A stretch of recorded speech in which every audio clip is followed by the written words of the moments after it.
Welcome back to Talking Lead. This is episode 21. We're back at the Talking Lead studios, and we'd like to thank... Who do we thank first? I think our bandwidth sponsors, Firearms Radio Network. So thank you to the Firearms Radio Network for being our bandwidth sponsor. So what'd you do with guns this week, Left Hand? Just going to jump into it, huh? Yeah, just jump into it. We'll introduce these guys later. Okay. Well, I was busy this week. I had graduation, had my grandmother's 90th birthday, so I didn't do a whole lot with guns. I got to play with my new guns a little bit. So they did end up pushing it back from when we were at NRA then? Yeah. Oh, nice. Yeah, so I got to go, and it was a throwdown. That Granny, man, she can party hard at 90? She can shake a leg at 90, man. I'm telling you. It's awesome. Throwing a few back? No, she doesn't do that. Yeah, I got to know my 1911 a little better, the Remington. Yeah. And did you shoot it yet? I haven't shot it yet. Okay. No, just taking it apart, just getting familiar with everything on it, and the Ruger. Petting. What's that? Petting it, calling it your own. Exactly. Peeing on it, marking my territory. But. Yeah, and the GP, I mean, there's not a lot to do with it to get to know it, the GP 100, the Ruger on it. Yeah, that's about all I did. Me, I tried to get over pneumonia. I didn't know I had pneumonia when we recorded last week. I think everybody else did. I think everybody else did. I don't even remember half the stuff I said. Like when I said I love lamp, like on Anchorman, I don't remember saying that. And then when I was editing the show, I was like, when the heck did I say I love lamp? Yeah. It's just weird. So, yeah, I got over pneumonia. Started the Mike Deddy book, which we forgot to mention him on the last podcast. Yeah, I did that too. Yeah. We met a guy, Mike Deddy. He was part of an operation that happened before Fast and the Furious down in Mexico. And very interesting book. We won't go too much in detail because we're going to do a whole review and have him on the show when we're done reading it. Yeah, I'm enjoying it so far. I'm up to chapter 8. It's good. Guns Across the Border. Yeah, so that Mike Deddy book, if you want to check it out, is Guns Across the Border. If you want to read it. And that's Mike, Detty. Yeah, sorry about that. Guns Across, I think it's Guns Across Borders, Guns Across the Borders, something like that. It's easy to find. Just Google his name. He was well, I guess he probably still is, but he was not an arms dealer, but what do you call him? Sold guns. Yeah, like a guns, FFL. firearms down in... Arms dealer, but legal. Yeah, well, legal. Interesting story. Good and read. then, of course, I've been preparing for this weekend, our fighting pistol class at James Yeager's. Oh, yeah, I've been doing that, too. Yeah, got my rounds in. I got working on my kit. Got the 1,000 rounds. Got that ready. Got loaded up all the mags. All right, so where'd you get your 1,000 rounds? Got them from the Nashville Armory. Where'd you get your? You got yours at Academy. Like 2 months ago. You showed up and they had like 2 cases. You got the 1,000 rounds right there. Yeah. Nice. And then now he's not sponsoring you on those, is he? No. Okay. I gotta pay him. I was gonna say.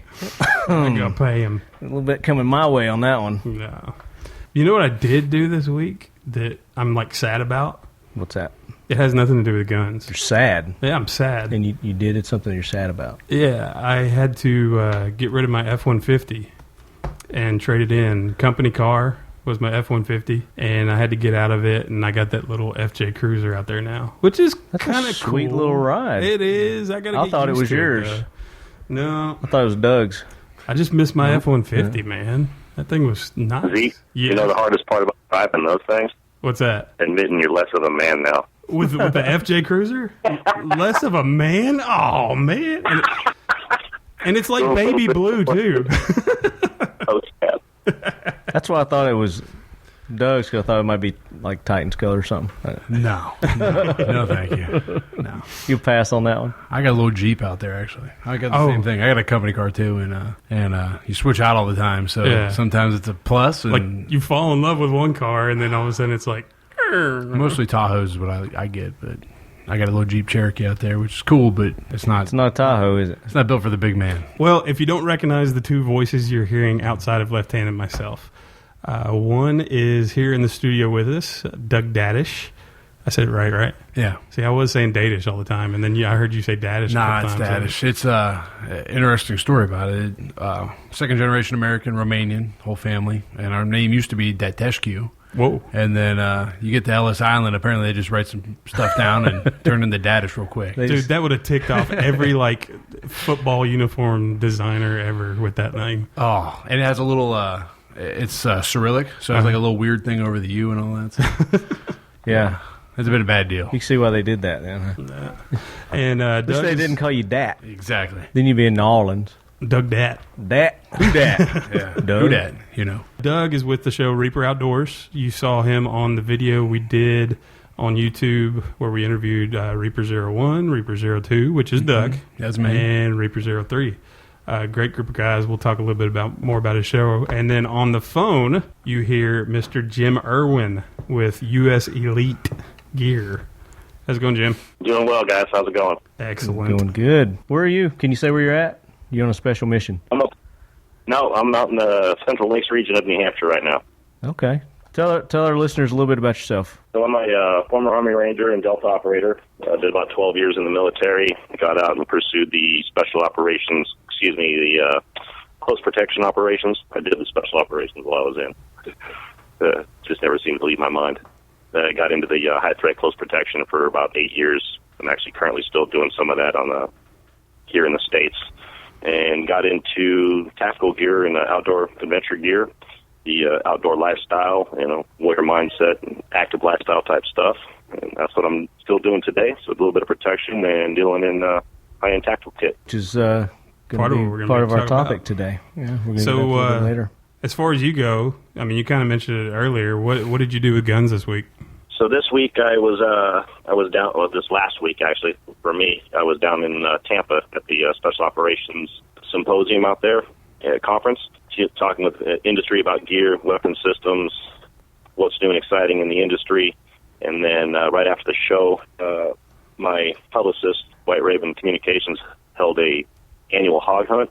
So we went down and just outside of Fort Myers and hunted wild hogs for the day with a bunch of industry folks. The Danville Defense was one of them out there, brought out some weapon systems. So we got to shoot some 300 Blackouts, 300 Win Mag. That wasn't a Danville Defense one, but I was shooting an FN Scar 5.56. We had an FN Scar Heavy, real nice variety of weapon systems out there. Actually, even had a spear. We speared one. That was pretty cool. Nice. I got a couple kills with a 45. That was pretty a Glock 45. I kind of had a little playing in. Okay, so far you're winning, Doug. Yeah. Can you top him? Yeah. We didn't actually go down to Suffolk, but we gave away a hunt on there with Griff from Combat Flip Flops. We gave a hunt to their auction for the silent professionals. Somebody bought it for a hunt to come out with us next year on season 3, and then also we were in Houston and we gave away 2 hunts at the SEAL Legacy Fund for all the guys that end up giving their lives that are team guys. These guys come in and take care of the families and do a bunch of good stuff. So that's awesome. We gave away 2 hunts while we were there. So we're going to take a couple guys out on a hog hunt. We got a helicopter lined up. We're going to be shooting a bunch of hogs out there in Texas. So you do like they do like auctions to raise money for these charities? Yeah, we've done. We did 4 of them this year, all for military guys and their charities. Right on. Yep. Good for you guys, man. It's fun. Awesome. Yeah, people get to have a good once-in-a-lifetime experience, and we get to raise a bunch of money for a good cause. Yeah. So and have fun. Yeah, we have fun the whole time, and they just get a little taste of the fun. I don't know about these Texas. We've only taken out former military guys so far, and these Texas boys are both one's a billionaire, and the other one has got a whole bunch of money. So I don't know if he's used to being uncomfortable, but so what's it going to be like when you take out these YouTube and radio show guys?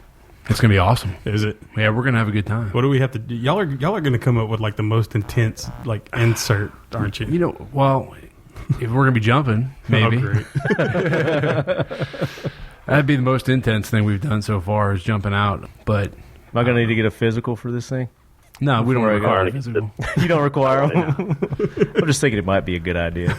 You might want one. But maybe an insurance policy. Jimbo wants in on some of this action. Well, I want to get back to Jimbo. Oh, okay, go ahead. I got a question on the plethora of firearms that you had on this hunt. What was your favorite? I'll probably get laughed at, but I was actually using my publicist's FN Scar Light, and I was crushing it with that thing, man. I was hitting hogs running 100, 200 meters with a suppressor and dropped 2 of them between 100 and 200 meters. You were using Megan's baby, huh? I was. She had that thing dialed in. I slayed with that thing. Yeah, especially sponsors. She did such a good job on that hog hunt, man. Her coordination and having everything laid out, and the food and water, and we killed 28 hogs, man. I mean, we went 28. Wow. Yeah, 670 pounds of meat. What was the biggest one? Oh, I bet there was one about 150. We had 2 that were pretty good size. and I'll shoot you guys a picture later on. Most of them are probably in the 75, 80-pound range right in there. Yeah, man, send us some pictures. We want to post those. Definitely will. Did you guys eat them? Definitely will. So once all the slaying was done, we took all the hogs back and they processed them right there. We harvested about 670 pounds of meat that we took that the White Raven took to be turned into like summer sausage and something else. And then the remains of it, the place we were at, they have an alligator farm and turtle farm, so they feed the rest of the hogs to them, so nothing goes to waste. Perfect. Yeah, it was epic, man. It was a real good time and well hosted, and I really look forward to doing it next year. Maybe we can get all of us down and get Reaper down there. We could throw some support, bring a couple guys down, bring Talking Lead out, and we're in. Have Yeah, a good definitely. time. That'd be awesome. It's a big fundraiser. Seeing how your publicist is our publicist, too. We share that Well, account. yeah, I did enjoy. Might be easier. I did. It's pretty easy to get our people to contact your people since it's the same people. Exactly. Yeah. Hey, so I got to know about the 300 ACC blackout. AAC. AAC, yeah, I always screw that up. That's a conference in AAC. football. It did real well. That round did real well on some hogs. Did you shoot it suppressed? What's that? Did you shoot it suppressed? Yeah, almost everything out there was suppressed. But the okay. ones down at Defense Brought Out were suppressed. So you shot their 300. That's sweet. Is it the one that's internally suppressed? Yes. I actually physically did get to shoot it, but there were some boys out there that were rocking it, and they really dug it. Yeah. I shot the star in a suppressed 45. So I had a good time swacking a couple pigs with that 45. I'll bet. Now, did anybody pull a Reaper 01 and just run up to it and stab it with a dagger? We didn't get a dagger. We did get two with big spears. We had this one hog that I was gonna try and shoot it up close, but the dogs had its face, so I was gonna run up on it and just smoke it. Then. What kind of dogs did you I was use? afraid to hit one of the dogs, man. And because after a while they wouldn't come out of the brush, man, because we were just laying hate on them out in the open. Cracked the coat on it, so like, oh man, get in the woods. And so they had it in the shrubs. So we pulled dogs out, spooked out a couple, and then we, myself and a couple others, went in after a couple with I had a 45, and we had to do a spear, and then we had a backup guy with an AR. That's and, sweet. Hog's got a hold of this one, or dog's got a hold of this one by the head, and I'm trying to get up on it and shoot him. I was afraid I was going to hit one of the dogs, so we ended up getting another guy grabbed the back legs, threw it against the tree, and one of our guys just gave him the business end of a spear. It was pretty cool. That's awesome. Hey, those things are tough to kill, those, man. Literally, I mean, they're tough. They're no joke. So and we are too, but a lot of our listeners are dog lovers too. What kind of dogs were they using? I couldn't even begin to get, man. They're hog dogs, I guess. They weren't anything high speed and badass. They were just a couple of mean ass little dogs that no allowance. Bred to be badasses, huh? Yeah. Typically they were on our buggy, and when we get going, we'd start getting close to hog. They'd start squalling, man. And I was like, check that. I'm bigger in Stuttgart, man. There'd be a hog. I think you'd need a big dog for hog hunting. It's two, with the ones we've been on, they have two types of dogs. One are chase dogs and one are attack dogs, kill dogs or whatever. And the chase dogs are usually mountain curs and something else. They're mixed. And then the attack dogs we've seen are like Doberman and a pit bull mix, or a pit bull and black lab mix. Nobody uses the actual boar hound, which is a Great Dane. Yeah, That's what Great Danes were bred for, or they're boar hounds, but I don't know. How long would they last out there? They'd be Not Um, tired. long. They'd get scared. like anything, as long as they're trained. Yeah. Anybody that's ever had a Great Dane, they know whoever wrote Scooby-Doo, they nailed it because they're scared dogs. Mine's not. Yours is deaf He's not scared though. because he can't hear anything. Yeah, but when he sees it, he's on it. Of course, he'll run behind me. So yeah, maybe he is a little scared. One thing we forgot He's to a do good last boy. week, a lot of these guys, when we met down in the NRA, they gave us some codes to utilize for all of our listeners to use, and then Reaper Outdoors Reaper team is. Reaper Team, there we go. The Reaper Team is generous enough to give us a couple of theirs to announce on the show. First one is Next Level Training, the SERP pistols. We posted this on Facebook. Mike Hughes, one of the developers of the SERP pistol, and he's a part owner, right? Yeah. Yeah. He's the primary owner, isn't he? founder. He's the founder, of Yeah. SERP pistols. He gave us, if you want to get a 15% discount, nextleveltraining.com, and then you enter in the code when you go to purchase, Talking Lead NRA 2013. That is the code to get your discount there. This company from this weird guy we met down there, he's like bald head, tattooed, crazy guy, US Elite Gear. I mean, the company sounded awesome, but this guy was just strange. He was a nutcase. Yeah. I know this guy. Wait a minute. Do you? Was his name Jim? I think his name was Jim. Didn't somebody call him Steve? Steve Irwin? Yeah. Anyways, Jim, the guy you hear on the phone, gave us NRA 10, and that's a what, 10% discount? 10% off the site, yes. 10% off. So if you go to uselitegear.com, is that correct? Give it to us. www.us-elitegear.com. So us-elitegear.com and enter NRA 10. You'll get 10%. Why are you so horrible with websites that have dashes in them? AAC had a dash in it, too, Yeah, and you're jacking that up. Yeah, I know. It's the dash. It triggers my ADD. And then we've got Lone Wolf, where if you enter the code FRN at the end of it, when you purchase whatever you're going to purchase, you're going to get a discount from them. And then Reaper Outdoors, they're giving us a couple of their codes. Milltac knives, which these knives are awesome. We went and we ran into you guys. Y'all were at their booth. Yep. And I thought my SOG Trident was just the best thing in the world. And I picked up one of these knives. Tool Logic, baby. I picked up these knives and I was like, what the? I mean, they just felt like $500 knives. They were solid. They were the grips. What were the grips made out of? They're a carbon fiber. They're a carbon mixed grip. I don't really know what the G10 kind of feeling to them. Yeah. They're awesome grips. I know from experience, stabbing hogs, your hands get all bloody and everything. They actually get a little stickier. We treat them like they're supposed to be treated, like tools. We beat the ever living crap out of all of our knives, and they stood the test. And Craig's also a great guy, always helping out the military, always doing the things you should do as a company. For sure. Doesn't he? Don't they like transfer to your 1911 too? Yep, they do. They make a lot of great grips as well. That you can have matching knife grips with your company logo inside your grips. They inject mold them, I guess is what they do. Mm-hmm. Yeah. And so you can have matching knife grips with your 1911. Cool. I think they do almost every main production pistol out there Right. for your grips. Cool. Yeah, they were really, really awesome knives. Get Great some guys. from my Remington. Yeah, My low end 1911. What's you can the get Talking Lead. That exactly. It's mill-tac.com.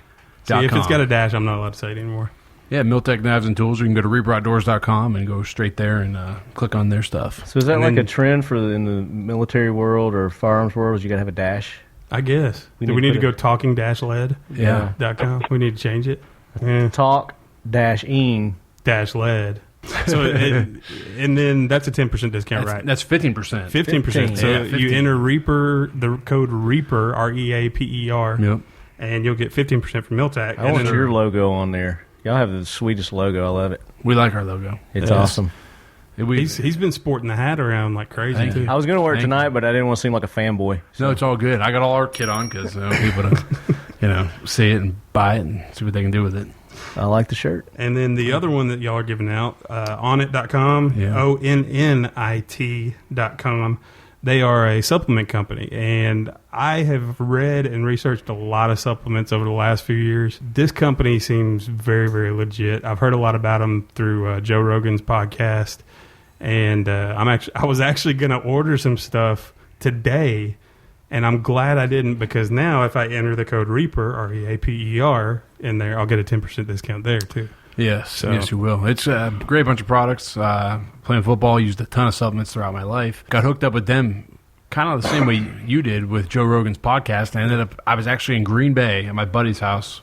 He plays football up there.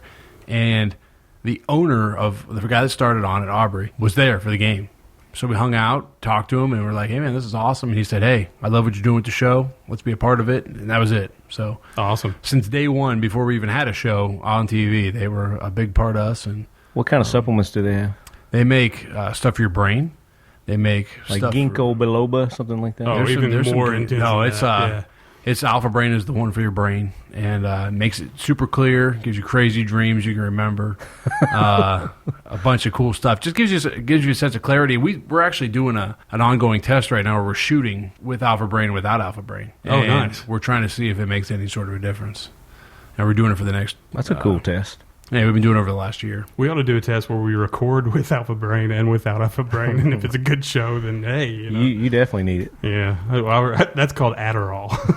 Exactly. It works very well. Yeah, you probably don't want to mix supplements there. If it's working, I'll stick just be with like it. this all day. Like Hey. Andrew. Yeah. Love you, Andrew. Mean it. All right, so Hoorah, Semper Fi, do or die, hold 'em high at 8th and I. It is time for the talking lead jackwagon of the week, so brace yourself, baby. this week's Jackwagon of the Week is... NPR, National Public Radio. And I don't remember the name of the reporter that was doing the interview, and they were interviewing this guy about drones. Mm-hmm. And you can actually, I guess in college now, you can major in drones. Major in drones. You can major in drones. So the chick that was interviewing him obviously had an agenda, and she was trying to push it. Being harmless at first, just asking all these straightforward kind of questions. Tell us about the drones and your students and what your program's about. And then out of nowhere, she hits the guy with, "So don't you feel like you're training assassins?" Oh, wow. And he had like this big pause, and he's like, well, no, our students have nothing to do with armed drones. It's for surveillance and intelligence and counterintelligence type stuff. She goes, so you don't feel that you're training assassins? So that is our Jackwagon of the Week for the... Or were you going to say some more about it? I think I said all we need to say. Yeah. All right. Cool. Our interview questions we ask everybody new that comes on the show. The big three. We'll start with you, Doug. All right. All right. First question. How'd you get into guns? My dad. Your dad? Yeah, growing up with him as a kid. My dad's a fireman, so he's a safety-conscious individual. I remember as a kid watching... before I was allowed to handle a gun, I had to watch Eddie the Eagle, the NRA, the Eagle guy. Mm-hmm. He talks all about gun safety and all that. And Cool. That's my first memory with guns. And then I think he did it just to scare me or just to really respect the power of them. But we have this old single-shot 20-gauge shotgun. And he was like, hey, he shot it. He was like, hey, here's what you do. Here you go. And, man, I shot that thing, and I thought it broke my arm.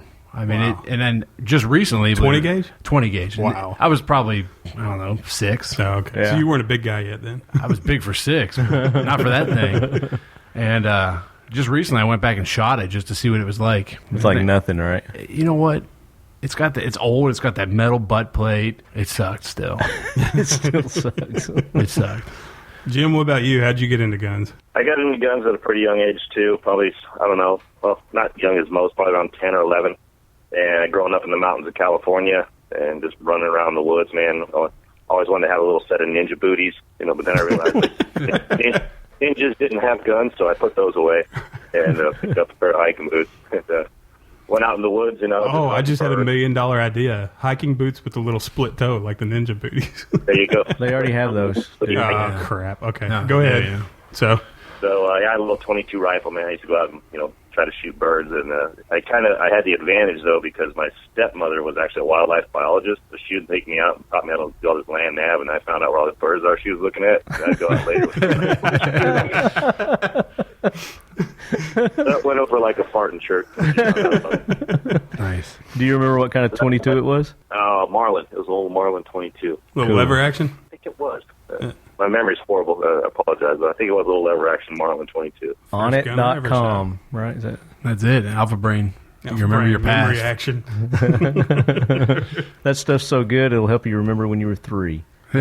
Second question we've got. We'll start with you. Yours is going to be short, and then we'll go to him. Okay. You have any military law enforcement experience?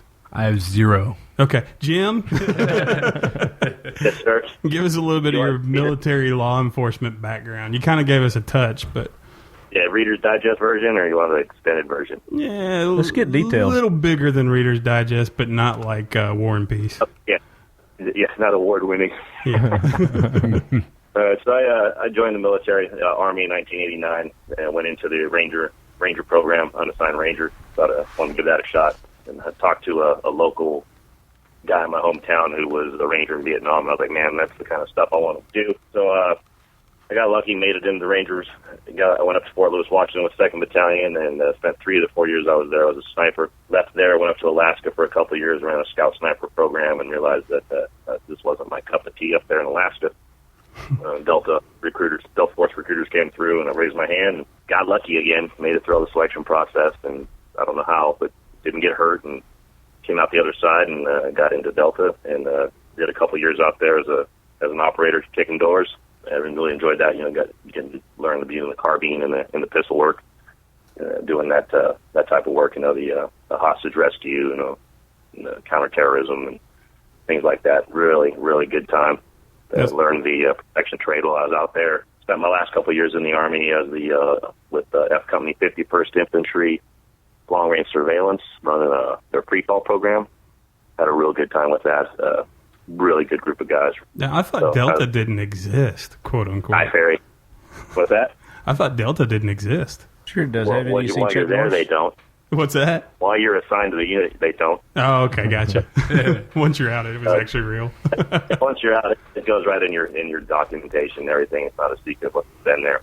So I got to ask, have you ever met Chuck Norris? What's that? Have you ever met Chuck Norris? No, never met Chuck Norris, and unfortunately, the one thing that the SEALs do beat us in is their movies are usually better quality. So. But that's all I'm going to give them. There you go. All right, Doug, our third question. When it comes to pop culture, whether it's a music, song, video, movie, TV show that involves guns, what is your go-to? Video game, whatever. There's so many that involve guns, it seems, anymore. My go-to, no matter when it's on, I got to watch it, is Platoon. Oh, I don't know what it is, man, but it sucks me in every time. I've seen it 8,000 times. Totally sucks me in. I love it. Yeah. Willem Dafoe's character in that movie is just unbelievable. Did he win an Oscar for that? I hope. I don't know. He should have. He should have won something. It was amazing. It was. I mean, it's just a really solid movie. I think Psycho Sheen was nominated for something if he didn't win one. That's where I think he may have got his tiger's blood over there when they were filming that or something. Is that what it was? Yeah, that's probably where it was. And little known fact about Platoon, and I just found this out the other day, but it's part of a trilogy by Oliver Stone. And the first one is Platoon. It's about his experience when he was there, except not really. It's just based on something. And then the second one is Born on the 4th of July. Really? About somebody coming back. Tom Cruise. Yeah. And then the third one is about the Vietnamese experience over there. And it's about this lady wrote this crazy book, and the movie came out about 10 years ago, and it's escaping me right now. Oh, is it The Killing Fields? It's not The Killing Fields. It's Killing Fields is about Thailand. Okay. Or Cambodia. Cambodia, sorry. yeah. But yeah, so there's a trilogy on it. And you see the Viet Cong style where these people were just living in this village, and it was like when the U.S. came, they were screwed. When the Viet Cong came, they were screwed. Wow. Either way, they were They're screwed. They're just trying to be simple farmers growing some rice. So wow. Anyway, it's kind of a cool deal. Yeah. Didn't Stone have another movie coming out soon? I thought I heard him. He does.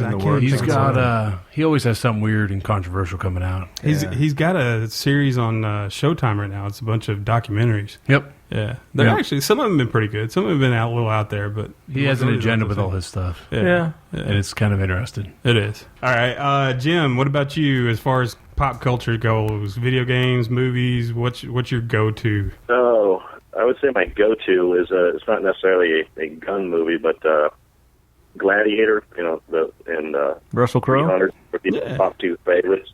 It's got weapons. We count weapons. Yeah.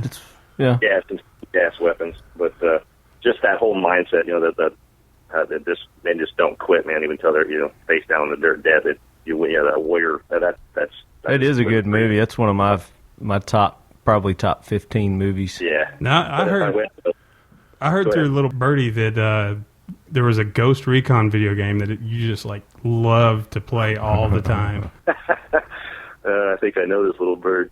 So yeah, I actually got to do 5 days of motion capture for Ghost Recon Future Soldier in the video game. So I'm actually in the credits on that, and did a bunch of the non-player character movements. And I promise I won't post that picture. Yeah, but that equated to us dying about 400 times in every different direction. Were you assigned a certain character? No, they took a lot of the movements. So you're like the little people that get killed? So as we play it and we see, like, we start shooting people and we're like, wow, that body flying looked a lot like Jim. Yeah, so those movements, exactly. You like shoot at a guy, see him like dodging and running for cover and diving over walls, or when you do hit them and they go turkey necking over like face down. Yeah, those were the movements I did for the game. So you wore one of those one of those bodysuits with the little clown noses all over them. I don't know if they're ping pong balls. White ping pong little balls. Ping pong balls. Yeah, little IR ping pong balls all over it, and the black unitard I'd say that does not breathe, and IR lamps get hot. Nice. Just because you call them IR sensors, it doesn't make it any cooler. They still look like little white ping pong balls all over the black leotard. Did you do the centipede? So we're not going to be playing the game, and all of a sudden, like, this insurgent comes across in the middle of the street and starts doing the centipede in the middle of the street. We're like, that's Jim. Well, the topic we're going to talk about, it kind of worked out perfect. Both of y'all came on the show. Last week we kind of dabbled in the prepping subject a little bit, and Jim, your company deals with kit. Everything you need to go into a certain situation. And Doug here, and being a part of the Reaper Outdoors team, we're going to talk about the best things to have in your kit for a good, safe, fun hunting trip. So kind of let Doug start off with some of the good things you think. Well, absolutely. The first thing that I would say is to bring the Reaper THV, which is the tactical hunting vest that we developed with a group out in San Diego, and it's based off your plate carriage system that guys have been using. But it comes with 10 modular pouches that you can customize and do whatever you want with, that you can have set up for any sort of hunting trip that you go on. And we've been using it for over a year now. You can purchase it off our website, reaperoutdoors.com, and we've been able to. The people that have bought them and used them really like them. Me coming from the athlete side, traditional hunting side, I never had used a chest rig, or anything like that for your kit. And wow, is it convenient! I mean, it's the most convenient thing on the planet because everything you need is right on your chest. Minimal movement when you're in the woods, so you're not reaching for a bag or unzipping a bunch of crap or something on your waist. It's all in front of you. What kind of material is it made from? It's made from really high quality nylon gear. It's you got the PALS webbing. Yeah, it's all mollied system. Yeah, okay. The whole thing's mollied from start to finish. It's actually based off a plate carrier system. We just don't have a back plate on it, so it's lighter and easier to use. So you can throw your backpack over top of that if you need, like we do when we're out there in the woods for 5-10 days at a time. Water system or whatever. Water system goes in there. You never know. The deer may evolve to like attack us. You may need a back plate. They may. Yeah, I've seen that some would make hunting awesome. A bear. Yeah. And boars will come after you for sure. Yeah. They'll turn and face you.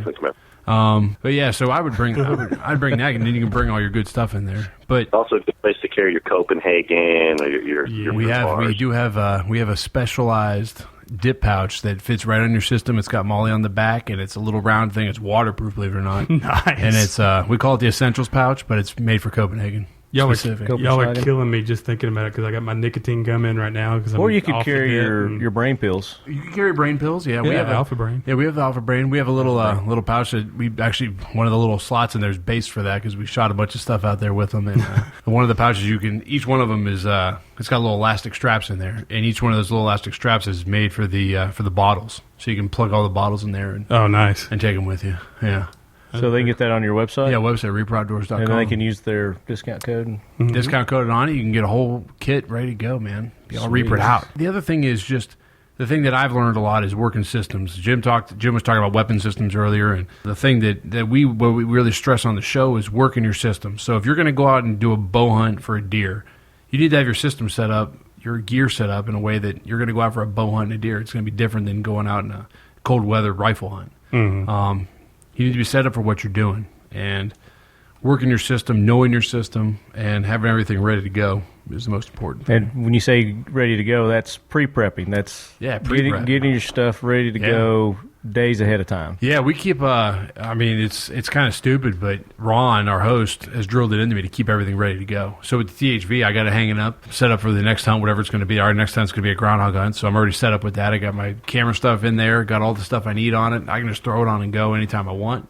And same thing with all your hunting gear. You know, you shouldn't just throw it away in a bin somewhere. It should be out, ready to go, preferably in a scent-free sack, so you're not getting all your house smells into it. Staying prepped is the way to go. Checking the weather before you go. Oh man, yeah. Knowing the hunting laws, where you're going. Yes, that is a major. And that's part of your prep. That's part of prep. We hunt all over the country, and you wouldn't believe the crazy laws that some places have with restrictions on this. And if you're a guy that carries, like we all do. Every state's different. You don't know about reciprocity. You don't know the different stuff. Some states you can have a conceal and carry, but you can't carry while you're hunting because then you have two weapons. And some states they don't care. Some states you can open carry and have two weapons. Some states you can't. But you got to be really careful, especially with a television show, because we're on camera, and if we're doing something stupid on camera, people are going to get you. You're busted. Well, yeah, it's proof. You're not exempt, right? Yeah, it's proof of doing something illegal. And we were in Pennsylvania, and we were hunting with M4s up there, and you're not allowed to hunt with a semi-automatic weapon, but what we did is we peeled the gas tube out of there, and guess what? It becomes a single shot weapon. You just have to re-rack it. So people were up in arms about it because we killed like 38 groundhogs in 2 days. So, but on the show it looks like we're just slaying them, like bam, bam, bam, bam, bam. But in reality, it's single shot. So you're racking it. So we made a point to show the racking of the round and all that, and. So in other words, if you're going to have a TV show, you better have a good editor. Yes, a great editor. That helps quite a bit. So I've been watching a few of your videos on the Reaper Outdoors YouTube channel and a few of the episodes. And do you follow the comments that are on there?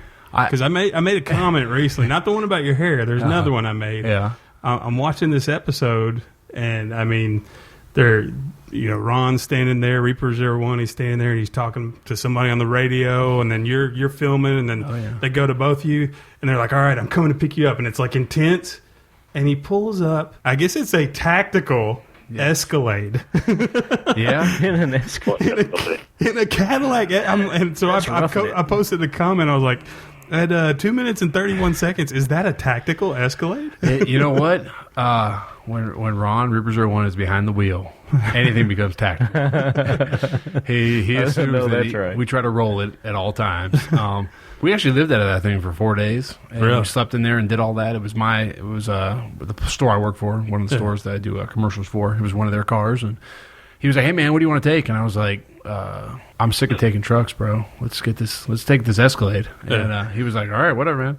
So we took it and right on. had a great take whatever time they give you, right? You know what? That's the thing. And the sponsors want to give. And also, we want to show, like, honestly, I know a lot of people that hunt that don't have a truck, and you assume hunting is all about trucks and everything. And I just wanted to take out something different, show it a little different style, give a little flair, right? Give a little flair to what's going on. There you go. Yeah, right it was fun, man. That's awesome. It was fun in that thing. So, did you do any damage to it?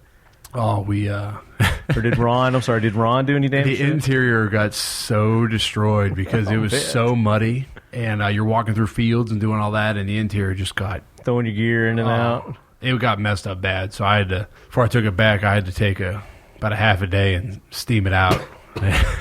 You didn't rip any of that French Corinthian leather in those things. Huh? Yeah, we did.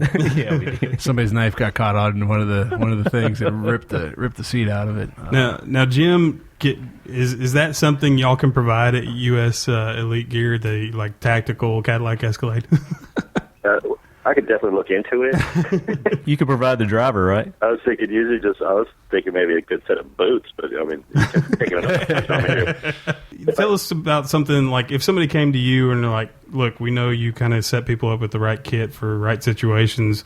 Say if somebody wanted to go on a mountain goat hunt, what kind of stuff would they need kit wise? I would think definitely talking with your guides on where you're going. What I would ask is like what kind of altitude elevations you'd be at, what's the weather, is it, summertime or wintertime.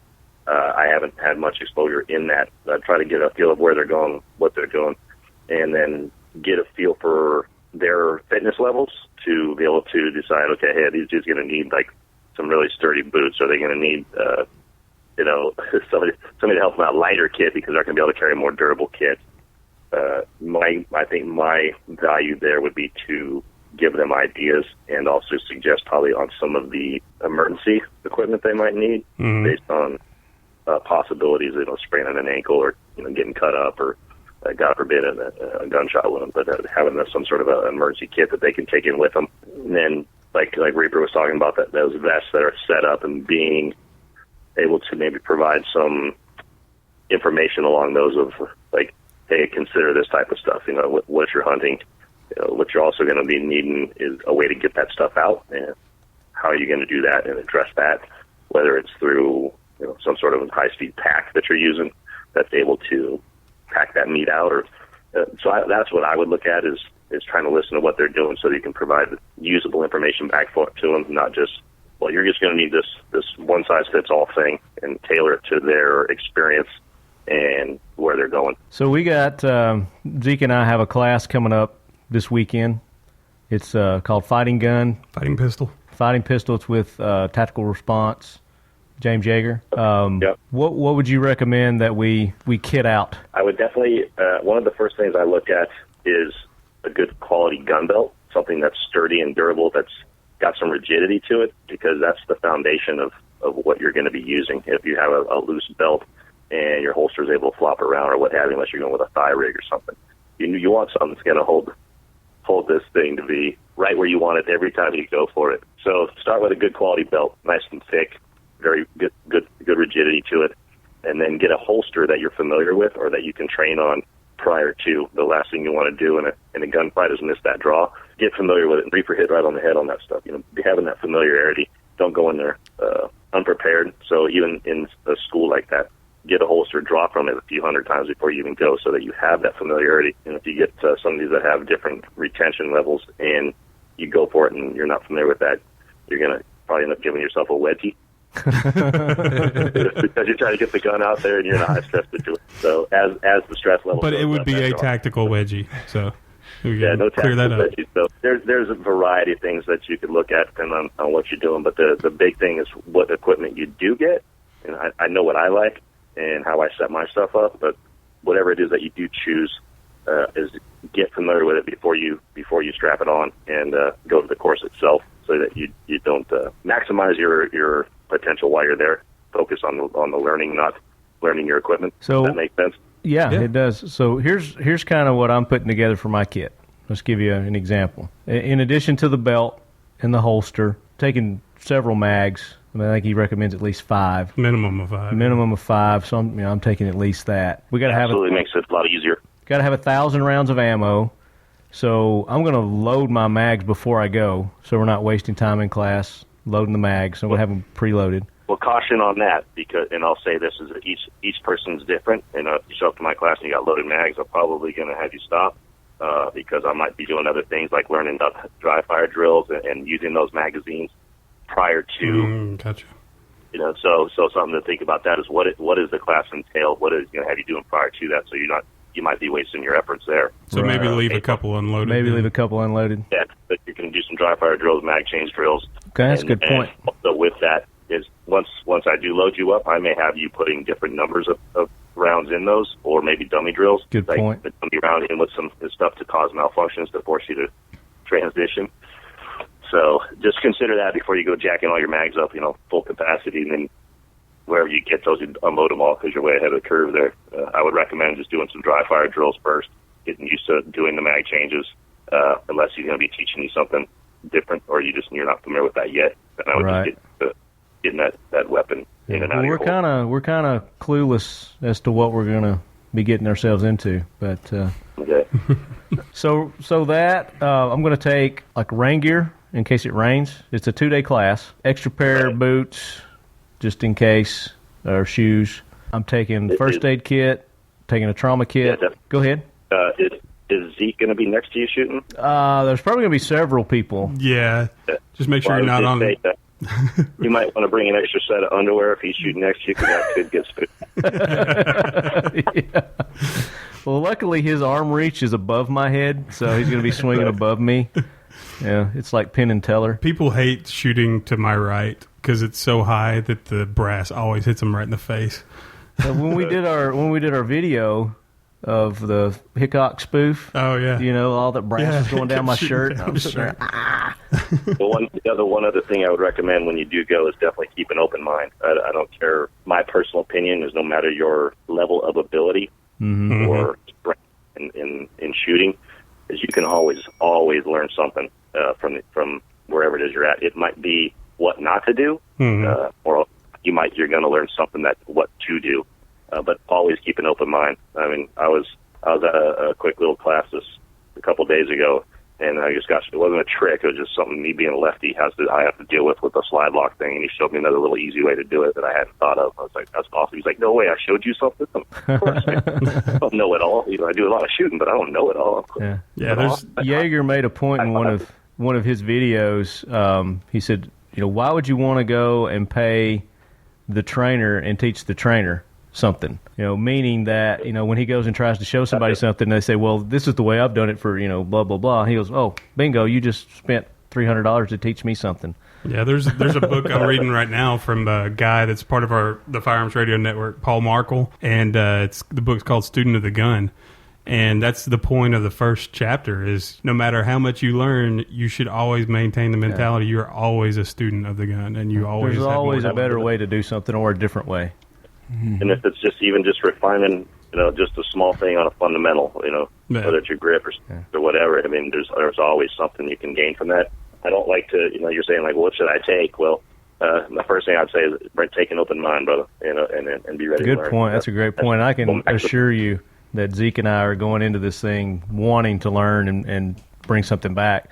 That being said, do you think it's a good idea to take notes? It depends on if you're going to have a classroom environment in the game. I take the material for it. Yeah, it's supposed to be 60-40. Well, what I'm thinking is after the day's exercises and class, then at the end just kind of reflect on what you learned and make a log, like a journal kind of thing. Yeah. I was thinking about doing that. Oh, we'll be doing it on the air. We'll be recording it. Yeah. Perfect. But I could sit here and, you know, spit out every brand of holster and mag and all this stuff that I like, but it's irrelevant. You're out there learning, and you can make that yours, man. So, I mean, once you get a feel for what it is you're liking and you're learning those techniques, you can start modifying and tweaking your gear. I'm sure Reaper has a different way of, you know, a sling that he likes compared to what maybe I like, and come to a hunting environment, to a tactical environment. Mm-hmm. So those can be modified and refined as you see fit to what you're doing. And I'm sure when I do get the chance to go out and do some blasting with Reaper, I'm going to learn a few things on how to carry, you know, equipment for hunting, you know, and not just hunting dudes. No, it's back to the hunting kit stuff. You know, a lot of people were on a budget, you know, and they can't go out and get 12 different guns for a whole hunting season.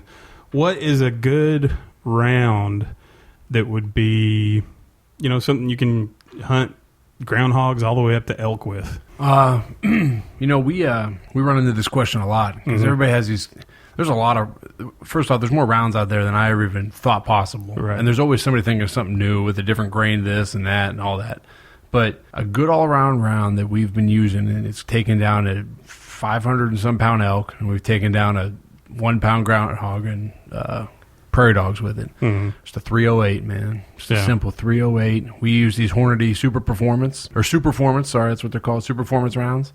And man, does it do it. It puts a hurt on everything. Blows a big hole and stuff. It flies nice. It flies out to, I mean, we've shot it out to 1,200 meters with it and flies straight, and we really like it a lot. And it's an accessible round. It's not this hybrid type thing that as soon as the balloon goes up there, everybody's going to run out of it, you know. Absolutely. And Hornady actually does a really good job with they don't hold stuff back necessarily, but they try to dole it out in a way that it just doesn't get bought up instantaneously for people. And our fans have had a good response with being able to find it. Unlike a lot of stuff, I mean, you guys know, ammo's scarce. Mm-hmm. We actually had some 308 today. Yeah, over at Academy. Academy had some 308, and they had some 223 too. Actually. Wow, had a lot of AK rounds too. Yeah. Yeah, had 7.62. No 9, no 40, no 30, or 380, no 22. No. Still not.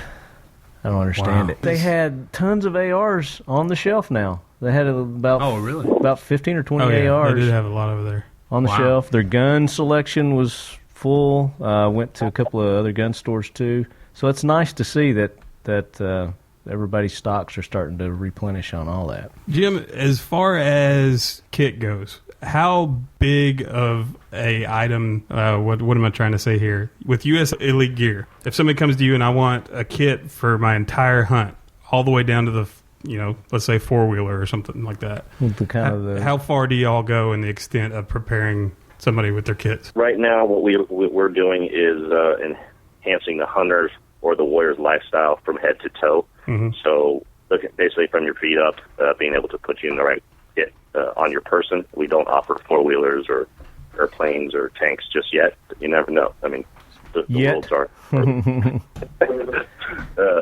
But right now it's in, the good, better, best type tiering system of, I've got the best stuff out there, but not everybody can afford that. So what do I consider good that I would wear into combat or put people or hunting, because that's definitely our culture too, that I would wear or put on loved ones. I would trust that brand. Everything from boots, socks, base layer stuff, all the way up to helmets, gloves, iPro.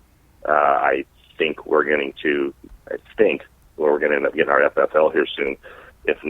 So that's something we'll be able to offer also. So you can do weapon systems? Some variety of weapon systems also, or firearms as some people like to call them, because weapon is such a dangerous and naughty word. True. Jim, we I like when you're saying about, you're saying something's expensive for some people, but the thing we like to talk about is lifetime purchases, where you can buy this piece of kit and it's going to last you for a long time, because the average person is not going to go out there and just beat the crap out of it on a daily basis, right. Like you or I might. But the lifetime purchase, these are the same people that go to Walmart and spend $50 a year on this one piece of thing when they could spend $200 or $300 on this piece of kit and be good for the rest of their life. And yeah, exactly. It's making that point. Yeah. It's making that point to people that we try to do. Some people are not educated on that, so I feel and what I like to be is able to provide that value to our customer base. Is like, hey, talk to me about what it is you're after. Some of the people we deal with in the special operations, they know, man. Then it's just your job to listen. Mm-hmm. But hey, how else can I be of value to you and express like what this piece that you spend the $200? I got a jacket I bought 6 years ago. And it's just now starting to get a little fray on the sleeve from going over my watch for 6 years. I mean, That's a good piece of kit. I mean, that's money well spent. Absolutely. So I do believe in that stuff. But I also understand not everybody can afford that high-end, premium piece of kit. So what else do I have that's going to give you the value and last you a while? So bring that value to the table. Give them the information they need to make the sound decisions so that you also gain their trust. You're not just some guy, peddling wares, and I'll see you in a couple months when your junk wears out. I refuse to do that.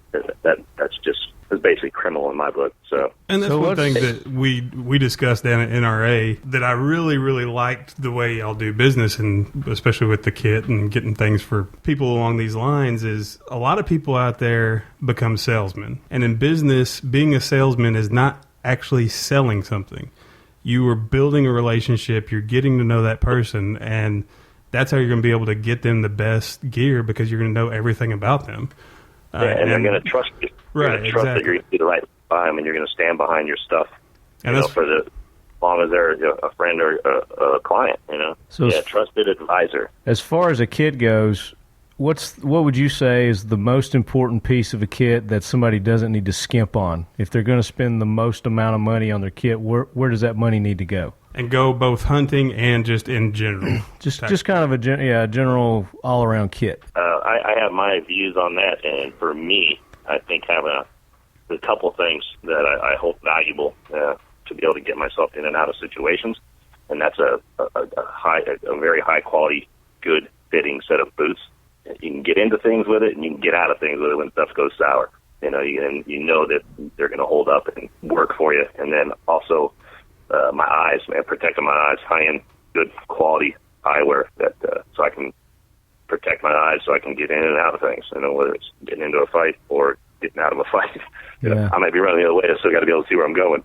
Those are two pieces that I definitely do not skimp on. I think in the hunting environment, and I'd probably lean toward Reaper on that, but I'm always a fan of a nice high-quality jacket, something that can keep me warm, too. I do have to hold up. Now, when you say high-quality boots and even high-quality jackets, what are some of the companies out there that make some really, really good stuff? I'm a big fan of a few, and I'll start with the boots. on like a tactical boot, I'm a big fan of the Rocky S2V boot. I think it's an excellently made boot. And do they make the ninja slipper ones? Yeah. Yeah. They're not the slippers. They're pretty damn close. They're pretty nice.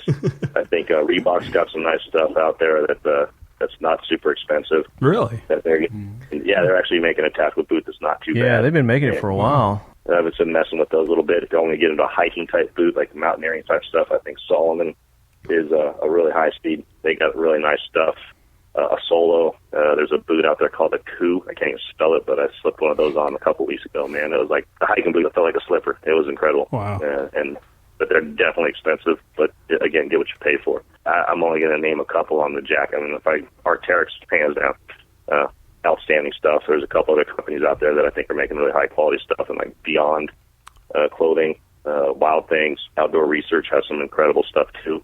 But if I'm going to go to the rack, I'm looking for Arc'teryx first thing. What about you, Doug? I got to say the boots is a key thing, and the weird thing about it is boots are very personal.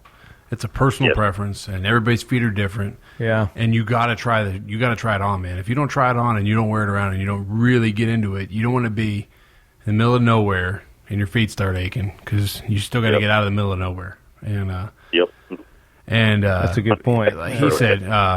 We have some. We're dealing with Rocky now. They really make some great boots, and they're a lot better than the boots I used to buy in high school from Rocky. For some reason, their quality went through the moon in the last 10 years since I had any experience with them. And Under Armour sent us some boots, very comfortable. Like you said, a Solo and Solomon. I mean, those are top of the line, high speed boots. And as far as clothing goes, he's absolutely right about the systems. We use Beyond Clothing as our clothing system.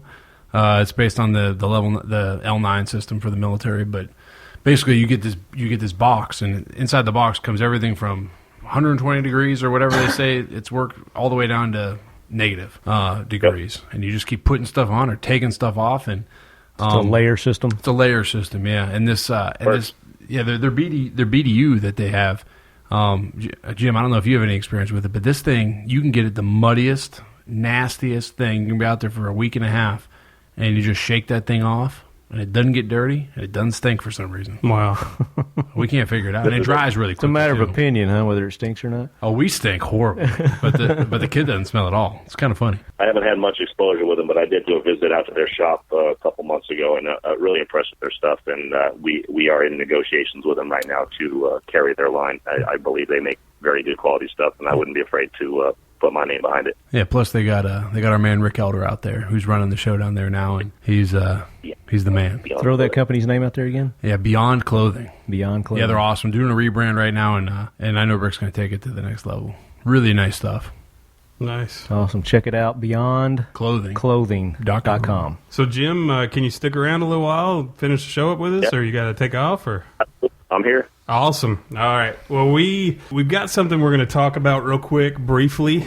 We went back and forth. Are we going to put this guy on the jack wagon train or not? Or there's a guy named Adam Kokesh, and we decided not to put him on the jack wagon train because I think his heart's kind of sort of in the right place with this whole thing. It just needs to be a little bit better thought out. He's doing an open carry march on Washington, D.C. on July 4th, right? Yeah, I got a quick question about this before, because I read a bunch of stuff after we said we were going to talk about this, and I watched his videos and everything. Now, when they're saying open carry, they're talking about rifles and shotguns. Right. AR-15 platforms. Loaded. Right. Loaded. Fully loaded, Fully right? loaded. Right. Now, that's what you said, right? Fully loaded. Fully loaded. Now, is anybody carrying, are they going to have sidearms as well? And are they going to be concealing at the same time? I haven't seen anything about it yet, but... What's his last name? Kokesh. Kokesh. Yeah. And here's what they're doing. They're starting in Virginia where it's totally legal. They can walk. And then they're marching across the bridge into D.C. where you cannot do that. As soon as they cross that line, if I'm not mistaken, I'm not gonna say for sure, but if I'm not mistaken, you're a felon. You're breaking the law as soon as you do that. And I only see this ending one of two ways. It's either the cops stop them, say turn around, get the heck out of here, maybe arrest them, or maybe some idiot in the crowd that's with them instigate something with the cops. Well, here's the thing: they've all got loaded firearms. Even a misfire kicks it off. Yeah, it could turn into a massacre. Well. No, it's All not. right, let me tell our listeners who this guy is. All right, real quick. Adam Charles Kokesh, right? This is the guy we're talking about? I don't know about his middle name. But Okay, born February 1st, 1982. It says here, this is Wikipedia I'm reading, so, take it with a grain of salt. He's an American libertarian anti-war activist, podcaster, and... He's a podcaster? And he was a Marine. He's competition. Kokesh was a corporal in the United States Marine Corps and is a veteran of the Iraqi War. Starting in 2007, he became a member and leading proponent of Iraqi Veterans Against the War. In 2011, he and Nathan Cox co-founded Veterans for Ron Paul. 2010-2011, he hosted a talk radio show and a brief television stint on RT. I don't know what that is. Russian television. Is it? Yeah, it's the RT, the Russian television thing. Oh, wow. Okay.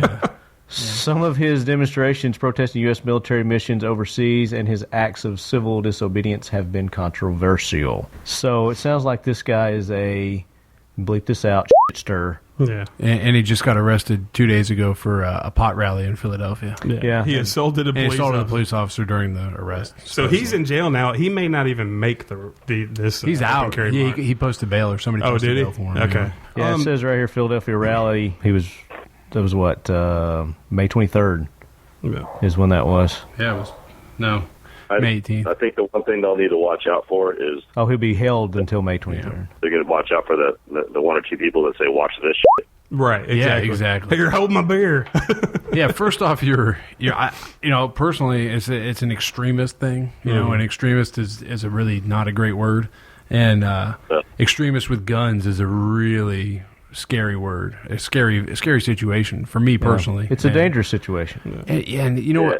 What'd you say, Jim? You're looking to insights and stuff. You're looking for a reaction when you're doing something like that. There's an advocate, and they're looking for a negative response. And it's just, you guys know, man. You know my feelings on stuff. Anything in an extreme is typically not going to be a good thing. No. There's potential for a lot of harm if you go extreme anything. And whether it's politics, religion, left wing, right wing. You're asking for it. And one of the things that's bothering me about this is, he's gotten into it back and forth with a couple of YouTube guys, a couple other like radio shows. He's been on Alex Jones' show, and he keeps comparing what he's doing to the civil rights movement. Oh, well, the African Americans knew that if they went and sat at this counter and they would get arrested immediately because it was whites only, and they went ahead and did it, and it was peaceful protests. And Martin Luther King did these nonviolent protests, and Gandhi. It is. It didn't do with AR-15s. Yeah, exactly. That's what I was going to say. I'm all about civil disobedience to make your point known and to get a point across, and nonviolent protest. I mean, that's how. Like he says, the government should be afraid of the people, not the people afraid of the government. But the problem is when there's laws in place and you're going to actively break those laws with a loaded firearm, it's a totally different thing. Yeah. It is no longer a nonviolent protest in that police officer's eyes. And you have the ability, you have lethal ability in your hands right exactly. there. So, I don't. He's willfully committing a felony. Yeah, and the other thing is that I just have this picture in my head that if you would describe it and say there's going to be 2,500 armed individuals with AR-15s, and they're going to be crossing a river to get into the Capitol. It's just ludicrous what they want to do. They want to go and they want to march through the Capitol armed. They want to be escorted, they said. And they're going to go around the White House and go around the Capitol and do all this craziness. And it's just, I don't know what he's hoping for is provoking something to happen. And it's one of those things where back when I first started this discussion, I said we thought about putting him on the jackwagon train. But I do think there's a little 20% part of his idea that may be a good idea. But let's all sit down as a whole, as a group, get some other people involved with the Second Amendment. I mean, they're pro Second Amendment, and say, okay, how exactly we're going to do this? It seems like it was just thrown together without any deep thought with it, because you could do something like, okay, march through Virginia, get to that line where it's illegal, and then have your family members take the guns, and then march on out, and then give them back to you as you walk out. You're not breaking any laws. You're making your point. I'm sure the media is going to watch you in Virginia with the loaded weapons, and they'll get their point across. Just something to sit down and talk about it. But I think I don't want to really sling mud and call names, but it just seems very self-promotional in my mind, watching some of his stuff. Yeah, well, he gets on a video and he says to another YouTube guy, why don't you come to this march, do it with me, and march behind me, not beside me, which what we should all be doing. Not with me. He says march behind me, like he's this, second coming, he's a savior, for the Second Amendment. So there's some little subconscious things he said that is just like, okay, you're just being a little self-promotional. Yeah, and he ended a couple of his he keeps repeating this one quote where he says, "We are truly saying in the subtlest way possible that we would rather die on our feet than live on our knees." Yeah, and you're saying that as an armed group that's going into this thing, and I think that's just, it's provoking, and then the people I feel for the most for are the cops, the people that are going to have to actually deal with these guys face to face, and they're going to be on. Oh, they're going to be on pins and needles, man. They're going to have one the guy to get military too deal with this guy, don't you think? That's the District of Columbia, man. It's going to be Metro PD. No, you don't think they'll bring in the military for that? You have to have a special act for that crap. Yeah, presidential has to. Yeah. Well, they are hoping for President Obama's support on this. I've seen that quoted several times. That'll happen. And they're highly expecting it, according to some of the reports that I've read. Yeah, and wrong. One of the YouTube people he's gone back and forth with is James Yeager.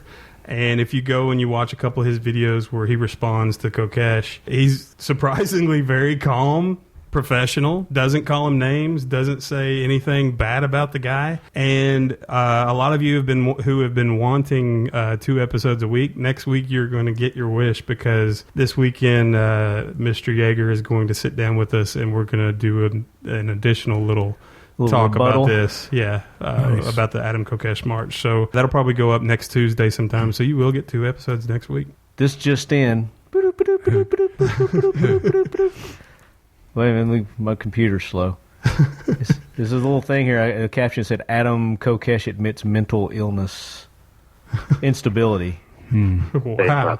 It can't be true. And the other thing is with the recent IRS admission to targeting people. If you ever wanted to get audited, jump in on that march. Yeah, no doubt. You will be audited for it. Just show up.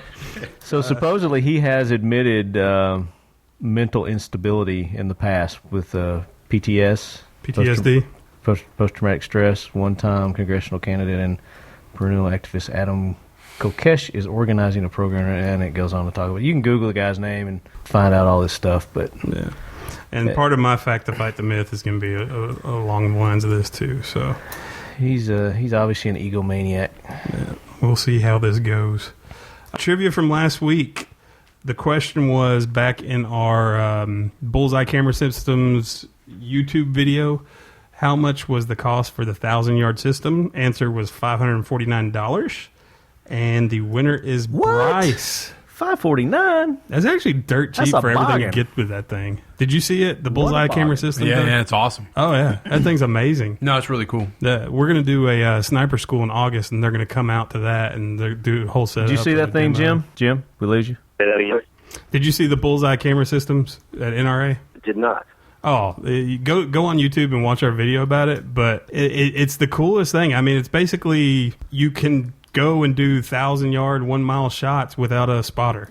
It's a computer program, basically, is what it is, and they use optical OCR, optical character recognition. Basically, is what the platform of the software is. And they've got a camera system set up that goes back and pipes wirelessly back to your laptop or iPad or whatever. And then the target, once you hit the target, it starts blinking where you hit your last shot. So you put 3 shots, and it'll show your last one each time. And then you can, if you're testing different ammo, like different loads, you can color coordinate your shots as well, so you can see the different color groupings of each ammo. You can save it, download it to files, have it for and it keeps all the data for you. History, too. The elevation, windage, the humidity, the temperature, whatever you put in it, wind speed, everything. It monitors all that for you. So. A really cool system. But that was the trivia winner. Bryce won. Bryce, shoot me an email at talkinglad@gmail.com with your mailing information. You won the Rob Pincus book, Counter Ambush. We'll shoot that out to you. And Signed by us. Yeah. No, I'm just kidding. We're not going to sign Rob Pincus in the book. New trivia. This week's trivia in the YouTube video we did with Reaper Outdoors. What were the 2 NFL teams that Doug here said he played for? So go to YouTube, look up the interview we did with Reaper Outdoors, and what are the 2 NFL teams that Doug says he played for? And you will win the exact same book. We got a few of those to give away, so we've got a few little swag items to give away. Thanks to Mr. Pincus. And then probably next week sometime we'll have a video coming out with Jim. I've been trying to get that thing edited. Jimbo! Yeah. He's kind of scared in that thing. He's like a statue the whole time. Because he's built like a brick house. It's time for Facts to Fight the Myths. This week, Fact to Fight the Myth. Doug, did you end up finding one?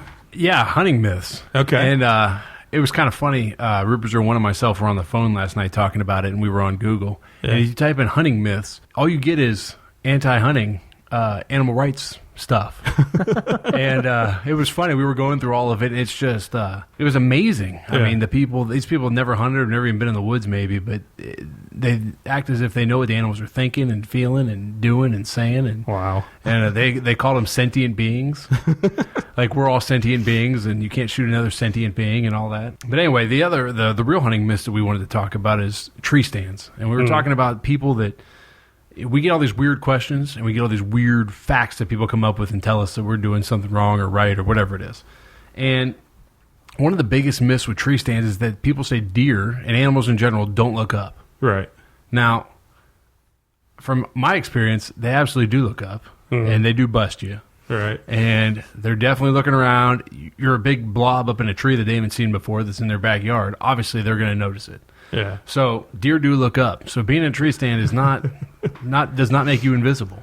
Man. And along those lines with that is the camouflage thing. People will buy a full cami outfit and they'll buy a pair of black gloves or brown gloves and they won't paint their face or won't wear a head net. So then you got these big orbs of color that are pale out there in the middle of the woods. And you got to paint or you got to get a head net and you got to cover your hands. And they definitely, I mean, I've been busted with it. You know, I didn't have my glove on and it's like, oh man, can't move, can't do anything. And then the third myth of the tree stand that people say is peeing in your tree stand. Mm-hmm. Now, I had always heard that you shouldn't pee out of your tree stand. It's probably a good idea maybe not to do it. Right. However, Reaper 01 has had a deer on 2 occasions.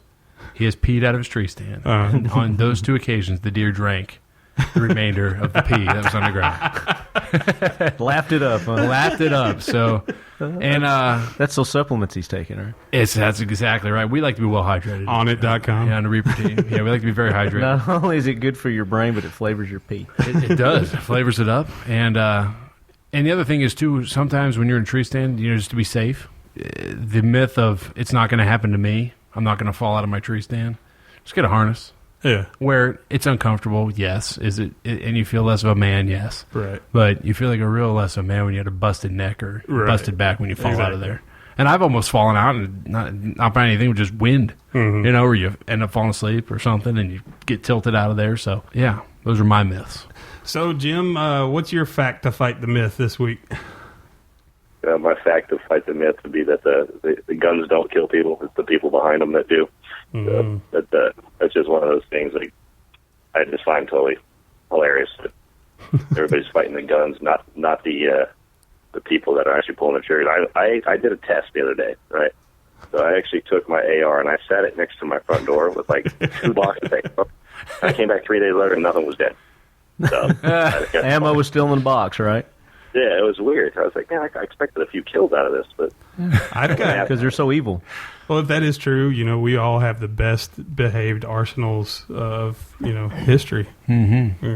Because my guns have never killed anyone. Has your dog ever shot you though? Maybe it's not guns kill people; it's dogs with guns kill people. Yeah, I'm always leery about those dog stories. I think something else is happening with them dogs. I think it's the cats blaming it on the dogs.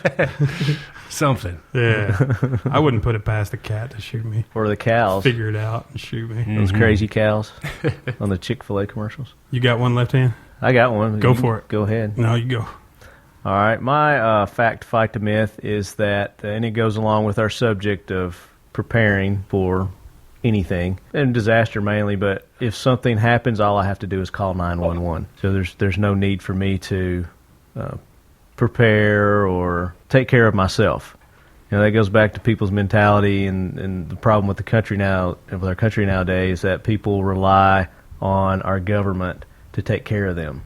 It's your responsibility to take care of yourself, and you should start preparing now. And a lot of people say, well, it's too expensive, I don't have the money to do it. It's a long-term plan. You don't have to go out today and buy everything. You start stocking up a little bit here, a little bit there, and eventually you'll have your 3 months worth of preparedness: food, clothing, shelter. That's the biggest cop-out, biggest myth that I've heard as far as why people don't prep, is that they're going to rely on somebody else.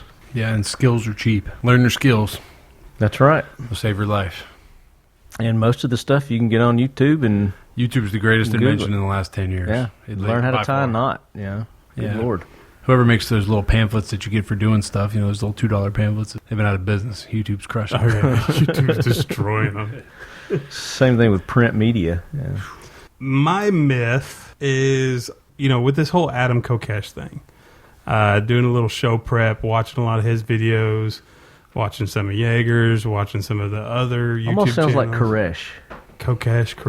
Adam Kokesh. Yeah, it is kind of close. Anyways, so, after watching all that, I'm reading some of the comments on all these gun channels. There's people left and right just, oh, you're an idiot, oh, you're stupid, oh, just calling people names constantly, just going back and forth with each other. Right now, that's not a good thing, and they think it's cool and they think it's a great thing. I hate 1911s. I hate Glocks. You're stupid if you have a Glock. And they give nothing to back it up with their reasoning why. Right. It's just kind their of personal opinion. It's everybody arguing when right now it's a time that we need to be working together. That's my opinion, and it should be yours too. Right. Exactly. And we can't do that stuff. There was a guy, I can't remember whose channel it was, but he made a comment on the channel where he's like, I find it interesting, and I don't think he was a gun guy. I think he was just, surfing YouTube. He goes, I find it interesting that I get on these gun channels, and you are all calling each other's names, and you're cussing each other out, and I go to a channel about building a house, and it's just, great job, good video. Hey, I like that. I like what you do with this. Why can't the gun people be the same way? And I read that, and it just, my heart sunk, because I'm like, we can't be divided. If you're in any subject matter and you're trying to fight a fight, if you're divided, you're screwed. There's no way you can win. And with this, we're in a fight for our Second Amendment rights. We can't be divided and dogging each other constantly. That's one reason we really didn't blast Adam Kokesh, whatever his name, because if he's got that big of a following and we can get him to do the right thing, hey, let's all work together. Or help him restructure it, maybe a little bit. And let's all be a little more sit down in the gun entertainment industry and figure out. But that's the thing. When you deal with something this political, you're going to have that, because you're going to have the extremists. I don't know too many people who build homes that are extremists, but and home building's not very political. And I'm not, bashing your analysis there at all. But when you get to something this political, you're going to have people that are divided and, decisive on their side, and, they're going to stick to that no matter what. And then you get the people like this Kokesh, his name, guy. Obviously he's got a lot of charisma. He's an intelligent guy. People like him. They follow him whether they, know what he's talking about or not. People like that just are charismatic, and they're going to get people to follow that don't even have anything to do or care what they're doing. It's just like, hey, this I like this guy. I'm gonna follow him. But you're right. It's up to us as responsible gun owners, Second Amendment proponents, to put the word out when somebody's getting out of line. Yeah, and try to help steer them back over. Absolutely. It's about educating both sides. You educate the extremist gun owner like Adam Kokesh, and you said let him sit down and talk to somebody that's lost a loved one to gun violence, and you let them sit there and talk to each other about it, and they're both going to learn something that day, and they're gonna figure where maybe guns aren't all evil, and maybe not everybody that carries them is an evil person. And this guy's going to learn that, yeah, sometimes crazy people with guns do crazy things. And it's hard because it's, you say extreme because it is extreme. It's a gun. It's meant to kill things. That's what it was built for. That's why it was brought upon this world. That's the guy who invented it. The guy was like, let's check this thing out. Look, gunpowder mixed together with something we can shoot at somebody. Let's do it. So those sneaky Chinese. That's it, man. That's it. But, that's the thing is it's hard to separate people's minds off of it. Yeah. And it's just getting to learn each other's side. That's all it is. It's education. Just like you said. It's So- sitting down and talking and hearing both sides. So this is kind of a call to action for all our listeners out there. You're going to disagree with people on the types of guns they like, on things they say in their videos, on things they say. You may have disagreed with us a number of times. That's fine. We're all going to have disagreements, but we can't end up hating and bashing each other because we need every single person we can possibly utilize in this fight for our Second Amendment rights. I'm not opposed to having this guy on our show and having him present his side of it. I'd love to have him and Yeager sit down and let's figure out a big rally. Well, maybe we should do. talk to him first before we get the two of them together. No, let's get them together at the same time. That'd be That's awesome. a pay-per-view event right there. Quit hating and buy more ammo. That's it. So we've got some new listener feedback this week. We have one from, you want to do the first one, left hand? I want Doug to do it. No, Doug, you want to do it? It's from John. This one is sent from John, and apparently it was sent by his iPhone, from his iPhone. And John says, after hearing the most recent show about prepping, I have 5 boxes of Twinkies that I've acquired. I would like to donate one to the show. John, I will be sending you our address tomorrow. We will take Twinkies one of those rock. boxes. It's a of collector's Twinkies. item now, right? They stopped making the Twinkie. Yeah. So, But that's Cool. like the number one It's literally like prep item. flowers gold. They last, 1,000 years shelf life? I wouldn't want to be in a hunger situation and get a sugar spike like that, buddy. Oh, my gosh. Man, you'd feel great for about 25 minutes and you would Coma. just crash hard. We got the next one. This was our trivia contest winner this week, Bryce. He says, thanks for a great podcast. I've been listening for about a month now and originally found you through Hickok 45. Of the gun podcast, of the gun codpiece. What the hell was I doing with that? Of the gun podcast, you and the gun dudes are in my top 2. I love the laid back feel of the show and the goofy, friendly banter. I have been into. Oh wait, no, that's immature. Remember last week? It's juvenile. Yeah. It's juvenile. Juvenile. Yes, that's right. We're it's juvenile. banter. I have been into. That's just words. We call it something else. I've been into shooting, or I've been into guns for a whopping 3 months. Started with a pistol for target shooting, and then a couple of rifles, a couple of shotguns, some revolvers, more pistols. But gosh, 3 months, he's gotten some collecting going on. I was going to say, he's like you. When he gets something into something, he he's just go just full bore. full bore. A black powder rifle, first gun project, and a couple of ARs. I think I have the bug. Yeah, I think he's got the bug all right. Yeah. My next endeavor is to take the wife shooting, start looking into some classes, and get a better situated for home defense. Sorry for the rambling. Keep up the good work, Bryce. P.S. The answer to your correct contest question from episode 20 is $549. Thanks again. We didn't have any new iTunes reviews. Guys, Doug, go ahead and plug anything y'all want to plug. You can go to ReaperOutdoors.com to keep up with all the Reaper news. Season 2 is currently airing on Pursuit Channel on Mondays at 18:30 Eastern, 1100 on Tuesdays, and 12:30 on Saturdays, all Eastern Time, and Pursuit Channel is on DirecTV and Dish Network. Nice. And go to their YouTube channel. If you don't, I know around here in Nashville, if you got Comcast, you don't have Pursuit Channel. I know YouTube is for less than 10 minutes, ADD people. But seriously, I really think that this is the future of media anyways, online. Absolutely. You can go and watch the entire episode on their YouTube channel. Yeah, it's 22 and a half minutes, and we're constrained to that because it is it's television-based. But I really feel like the future is going to be whatever content you have. We've whittled down a 6-day bear hunt in Maine, which we canoed in 6 kilometers. A hurricane hit us. We were down to our last hunt, and we're out there surviving. We didn't bring anything on this one. We had 11 fish between 3 big guys in 6 days, and we had to cut 99.9% of that hunt out because we had to put it in a 22 and a half minute format. Oh, so man. I really think the future of everything, and hopefully the future of our show, if you could somehow monetize it a little better, is to just put the content that's good and let it stand for itself. and not be worried about time. Was that hand claps, Jim? I know it was good, but I didn't know it was that good. Yeah, sound like a standing ovation. Standing ovation. Very nice. Jim, what about you? You want to plug some stuff? Actually, I have. I just picked up. I just finally had a completion of an AR with a Predator Tactical lower and a LWRC upper and 5.56. That's what you're plugging? You're plugging that? Let's plug in the guns. Fucking guns, man. What are you guys talking about? Jesus. No, we're seeing if you want to plug anything like US Elite or or Jim Irwin. Yeah, do a Not what I'm website. collecting. But yes, my plug obviously be for US Elite, www.us-elite.com for your tactical gear needs and outfitting your warrior lifestyle and outdoor adventure ways. We got to plug our agent, man. Oh, yes, we've got to plug our publicist. I'm out of here with no skin if we didn't. Yeah. Megan Hawley is the Megalosaurus of publicists. Megalosaurus. Whoa. The Megadonus. The Megalodon. I can go on and on. Megan's awesome.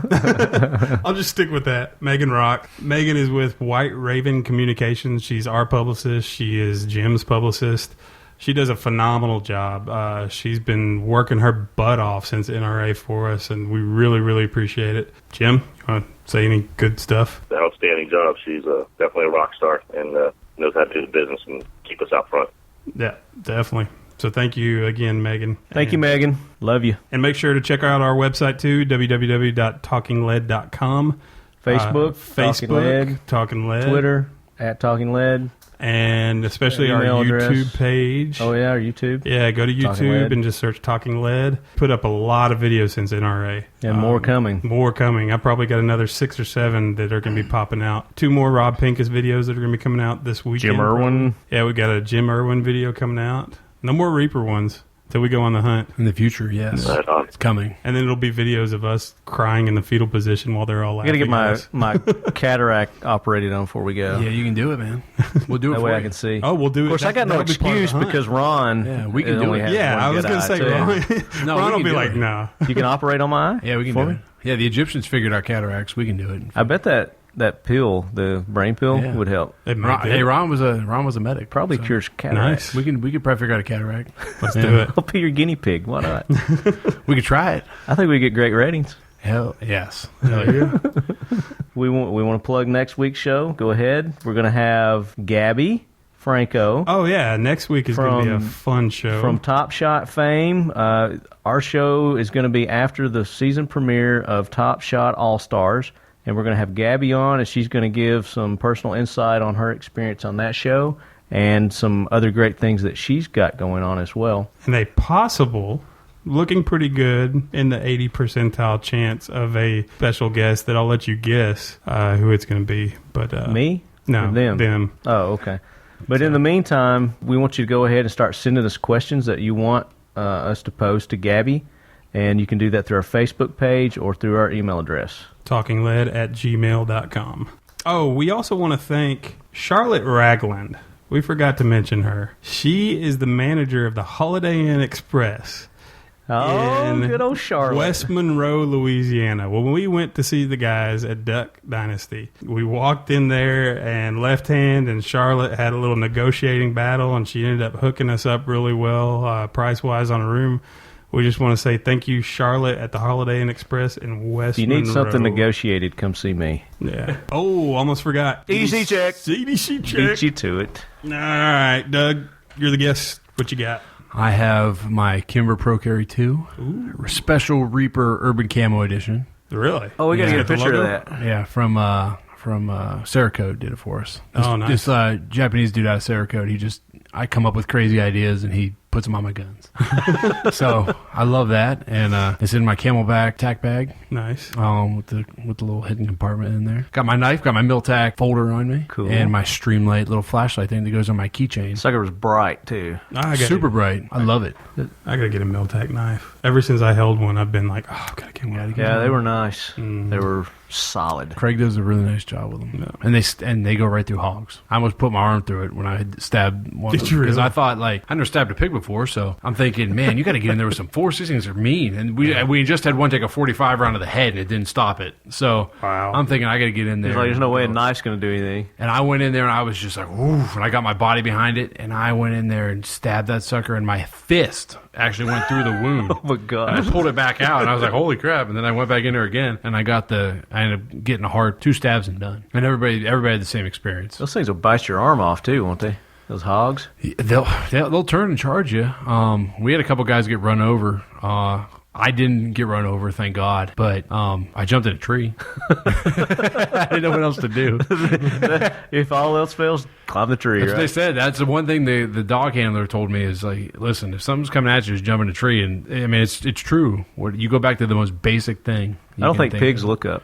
This one was trying to get out of there. Yeah, he had 2 dogs on his head and a 45 in his head. 45 round right to his skull. It did not put the thing down. It just pissed him off. That's all it did. That's crazy. What you got, Zeke? Well, me, I actually attempted. I probably won't do it again. I attempted to carry my 1911 in a pair of shorts today. It's a little heavy. Were your shorts falling down? Yeah. What were you wearing? How were you carrying? Was it inside the pocket holster? No, inside the waistband. Inside the waistband? Yeah. How'd that feel? If I had a T-shirt on, it wouldn't have been bad. 'Cause if I had it tucked in behind, but the grips. Oh yeah, that was rubbing me raw. So no, I've been rubbed raw a couple times on that. Yeah, I ended up just sticking it in the console of the truck. Well, the now FJ Cruiser. And then I've got my Tool Logic with the flashlight. Nice. And, Blind me. And I thought we were going to retire this. Should this be the retirement night? Nope. No, it's never going to be retired. Oh god. And the rape whistle. And what else? It's got something else on it. Oh yeah, it's got a little sparkle. So you're not utilizing your full kit. I am. See, look, it's worn out pretty well. There you go. You spark it at work, don't you? Yeah, I do. Just to freak people out. What the hell is that? All right, what you got? I got the Glock 22. And I've got my Reaper Nation, Reaper Outdoors wristband on now. Yep. You got your paracord bracelet, too. Yeah. I think the Reaper Nation band will do more for me.